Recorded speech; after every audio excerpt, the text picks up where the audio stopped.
Hello, আজকে আমরা অস্ট্রেলিয়ার ফর্মার ক্রিকেটার রিকি পন্টিং তার ওয়ানডে ফরম্যাট নিয়ে সংক্ষিপ্ত একটি আলোচনা করব। রিকি পন্টিং এমন একজন ব্যাটসম্যান, তার ক্লাসিক ব্যাটিংয়ে সবাই মুগ্ধ হয়। এই প্লেয়ার 1995 সালে ক্রিকেটে আসেন এবং 2012 সালে ক্রিকেট থেকে বিদায় নেন। তার সমৃদ্ধময় বর্ণাঢ্য এই ক্যারিয়ারের মধ্যে আকর্ষণীয় একটি ফরম্যাট হচ্ছে ওয়ানডে ফরম্যাট, যেই ফরম্যাটে ক্রিকেট বিশ্বের সবচাইতে সফল একজন ক্রিকেটার হচ্ছেন রিকি পন্টিং। ওয়ানডে ফরম্যাটে সবচাইতে একজন সফল প্লেয়ার। এই ফরম্যাটে তিনি 3টি ক্রিকেট ওয়ার্ল্ড কাপ জয়লাভ করেন। তার মধ্যে তিনি 2টিতে নেতৃত্ব দেন। ক্যাপ্টেন হিসেবে তিনি 2টি বিশ্বকাপ নিজেই হাতে নেন। তার মধ্যে হচ্ছে 2003 সাল সাউথ আফ্রিকা যে বিশ্বকাপটি হয়, আরেকটি হচ্ছে ওয়েস্ট ইন্ডিজে 2007 সালে যে বিশ্বকাপটি হয়। সেখানে তিনি নেতৃত্ব দিয়ে এই বিশ্বকাপগুলো তার নিজের হাতে তুলে নেন। আরও মজার বিষয় হচ্ছে রিকি পন্টিং শুধু বিশ্বকাপেই তার সফলতার সমাপ্তি দেননি। তিনি আইসিসির গুরুত্বপূর্ণ টুর্নামেন্ট আইসিসি চ্যাম্পিয়ন্স ট্রফি 2006 সালে ইন্ডিয়াতে যেই টুর্নামেন্টটি অনুষ্ঠিত হয়, সেখানে ওয়েস্ট ইন্ডিজকে হারিয়ে তার কেরিয়ারের প্রথম আইসিসি চ্যাম্পিয়ন্স ট্রফি জয়লাভ করেন। তার পরবর্তীতে 2009 সালে নিউজিল্যান্ডকে হারিয়ে দ্বিতীয়বারের মতো আইসিসি চ্যাম্পিয়ন্স ট্রফিতে তিনি সফল হন।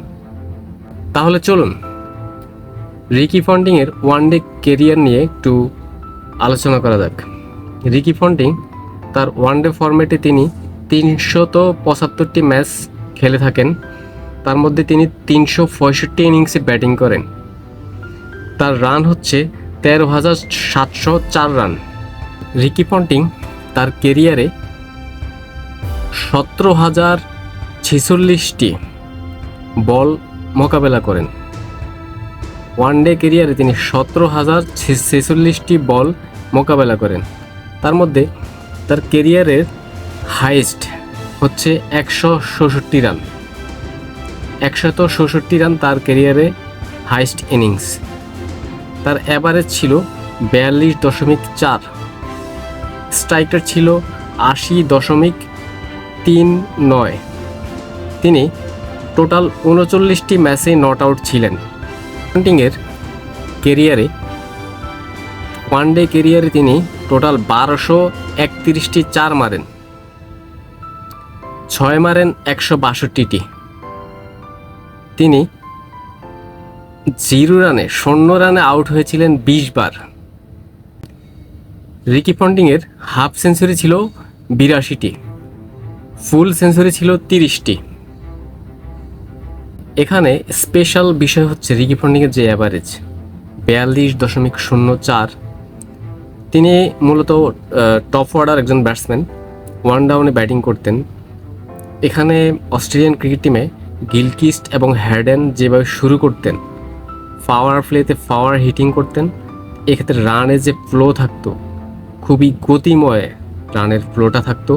পরবর্তীতে রিকি পন্টিং এসে পাওয়ার প্লের পরের ওভারগুলো তিনি 25 থেকে 26 ওভার পর্যন্ত খেলে একটা সুন্দর ফ্লোতে অস্ট্রেলিয়ান ক্রিকেট টিমকে নিয়ে যেতেন। ওই ক্ষেত্রে তাদের ম্যাক্সিমাম সময় স্কোর হয়ে যেত 350 বা 280, 285। পরবর্তীতে অস্ট্রেলিয়ান ক্রিকেটের যে বোলিং লাইন আপ, পরবর্তীতে কোনো টিম দাঁড়ানোর অবস্থা ছিল না। রিকি পন্টিংয়ের যে অবদান, এখানে অস্ট্রেলিয়ার ওপেনিং ব্যাটসম্যান 2জন ব্যাটসম্যান ম্যাথিউ হ্যাডেন এবং অ্যাডাম গিলক্রিস্ট স্টার্ট করার পরেই রিকি পন্টিং ওয়ান ডাউনে এসে এই ফ্লোটি অলওয়েজ সর্বদা তিনি ধরে রাখতেন। এরই জন্য তার টোটাল কেরিয়ারে 13,704 রান। এই রানগুলো এই ফ্লোর কারণেই তার কেরিয়ারটি সমৃদ্ধ হয়েছিল। তার কেরিয়ারে আরও আলোচ্য বিষয় হচ্ছে হাফ সেঞ্চুরি। 82টি হাফ সেঞ্চুরি রিকি পন্টিং তার কেরিয়ারে করেছিলেন। 82টি হাফ সেঞ্চুরি আসলে অসাধারণ।